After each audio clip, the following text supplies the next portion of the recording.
Uh, Hello. I have an AP test next week, but we're just gonna ignore that because I have to talk about books today. The basic gist of it is how to use reading as a tool to be a better communicator in general. And as you can see, my communication skills are pretty fantastic.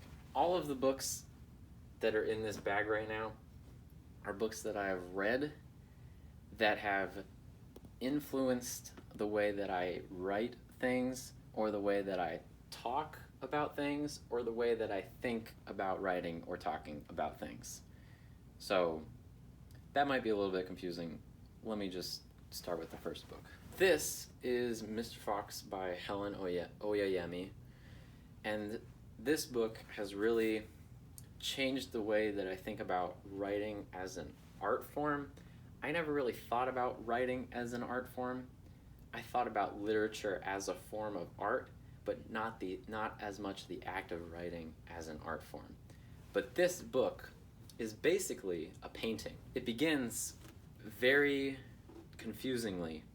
I probably spent the first quarter of this book not knowing exactly what was happening. It wasn't that I didn't like it. The language was beautiful, but I didn't exactly know what was happening. And I didn't completely see the big picture of this book until the last little bit of it.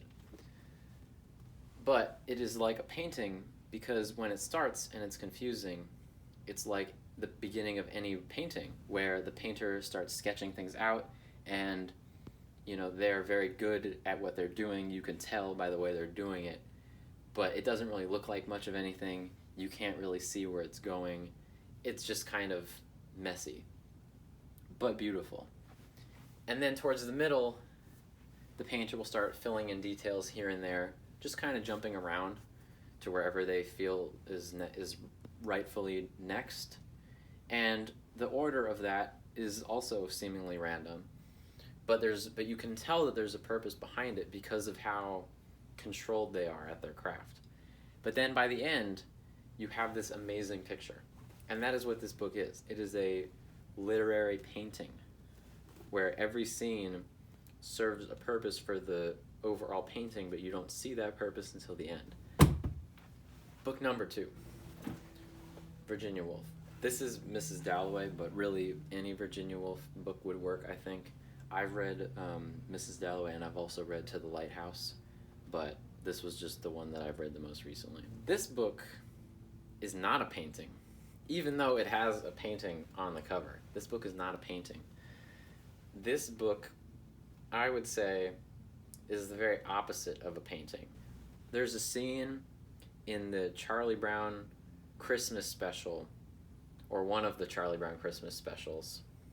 It's not the main one, I don't think. It's one of the side ones, where Charlie Brown is assigned to read War and Peace over winter break. No, I warn you that if you do not tell me we are at war, if you again allow yourself to palliate all the infamies and atrocities. That's what this book is for the entire thing. But it's also, in its own way, very beautiful, because Virginia Woolf is very well known for her stream of consciousness writing style. And much like your own stream of consciousness, any particular snippet of it doesn't make much sense. It's boring, it's weird, it's out there. But if you just stick with it, even though you don't really know what each sentence after the next one means, over time it'll kind of fill in this picture of the person's consciousness. And that is really powerful because it puts you in the headspace of a completely different person. Like, some books put you in the shoes of another person, but these books put you in the head of the other person. And that is really, really and that is a really, really powerful thing to be able to do as a writer. And this book really changed the way I thought about writing. If you were to have a point that you were trying to put across in your writing, I always assumed that your writing would need to be persuasive in some way, that you would need to show with evidence the reasons why the lesson you were trying to teach was true. But this book conveys so much meaning without necessarily persuasion outside of the own constructs that are inside the heads that you get to inhabit while reading this book. That was mind-blowing for me while I read it. So that's the second one. Let me take a brief interlude for a second here and just talk about writing in general and how reading affects writing. Because I do think that it is possible to be a good writer without reading. A lot of people don't think so, but I do. I think if you have an argument that is convincing and you have something that you want to say that is powerful in and of itself, you don't need to be very well read to get your point across. But by reading more books, you just get a better sense of how writing and how communication is supposed to come across. And it just makes it way less rough around the edges. If you read someone's writing, it's pretty easy to tell whether or not they are a well-read person, because it will not have that fluidity, the fluidity that comes with having read prose and poetry. Reading all these different books that I'm talking about exposed me to vastly different kinds of writing, and that exposure, I think, has helped me fine-tune the fluidity of my own writing. Maybe, I don't know. Anyway, next book, The Catcher in the Rye. I had to read this for school, but I also read it on my own beforehand. This book is hopeless, just like the main character, Holden Caulfield. It is different from Virginia Woolf because Virginia Woolf, I think it's safe to say that all of the characters, at least in the books of hers that I've read, are depressed. They are sad people.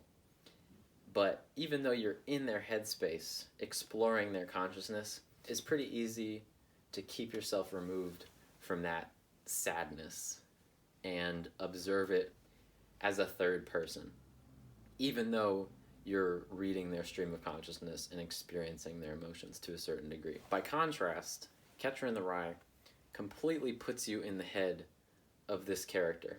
And I think it does so much better because the emotions in the book are somewhat relatable to most people, I think. But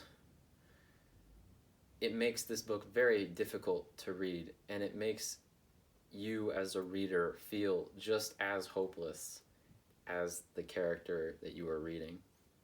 And by the time I got to the end of this book, I actually had to kind of skim through it, just because if I had read it normally, it would have just like really ruined my day. It's just deeply, deeply sad. But it showed me a way of writing that is different from what Virginia Woolf does, because Virginia Woolf's, in the internal consciousness of Virginia Woolf's characters are complex and difficult to wade through.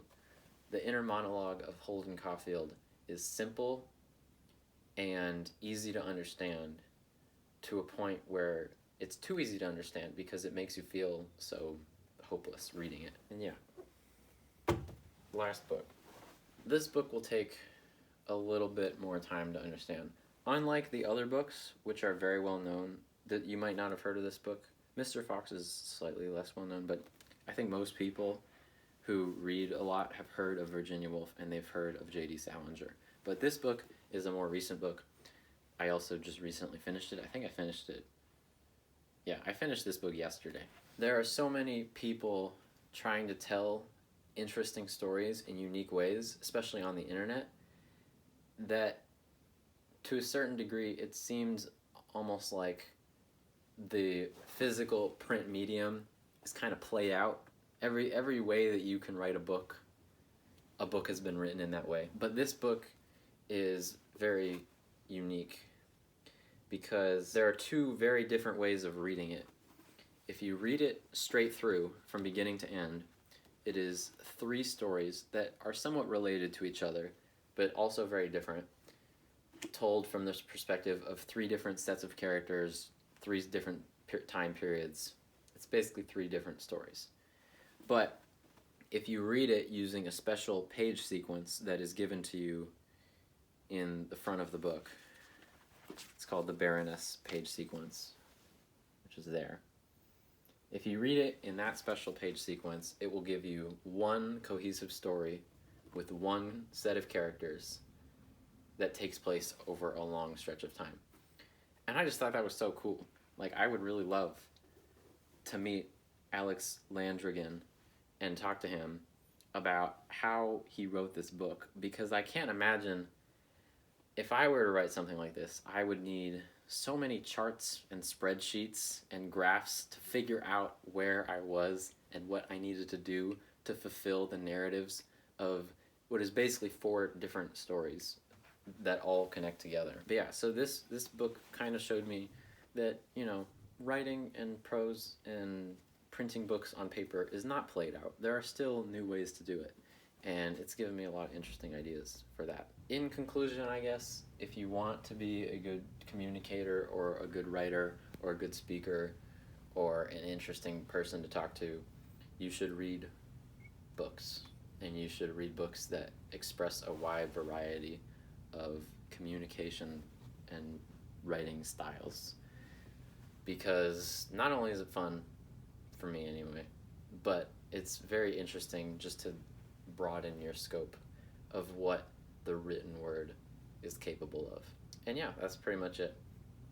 Like I said at the beginning, I have some exams to do in the near future, so hopefully it won't be another, what is it now, 7 weeks until another video project, but it could very well be. So until next time, goodbye.